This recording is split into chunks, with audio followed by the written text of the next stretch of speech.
L'économie du Libéria s'est trouvée dans l'incertitude au cours de ces 2 dernières années à la suite du déclin de ses exportations minières, de la hausse de l'inflation, de la dépréciation de sa monnaie et de la pandémie de la Covid-19. Pour combler le déficit de financement fiscal découlant de l'impact de la Covid-19, le pays a obtenu une facilité élargie de crédit. Ce sont 48,8 millions de dollars que le Fonds monétaire international a mis à la disposition du pays afin d'accélérer les réformes économiques. Le concours apporté par le Fonds monétaire international pour aider le Libéria à supporter les remous économiques et à être plus résilient va permettre au pays de renforcer son outil de production, c'est-à-dire la petite et moyenne entreprise libérienne et les chaînes de valeur agricole. Le financement doit viser à harmoniser et à homogénéiser l'économie.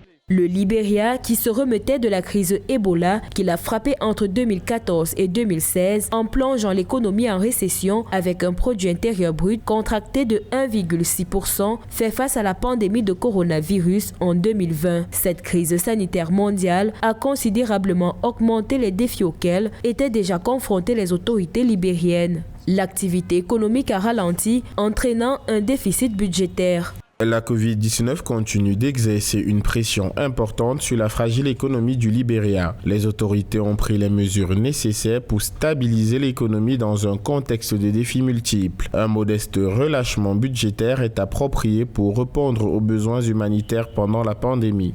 Selon les prévisions actualisées du Fonds monétaire international du 14 avril 2020, en raison de l'apparition de la Covid-19, la croissance du produit intérieur brut devrait rester stable en 2020 à moins 2,5% et remonter à 4% en 2021 sous réserve de la reprise économique mondiale post-pandémique et tirée par le secteur primaire et l'investissement.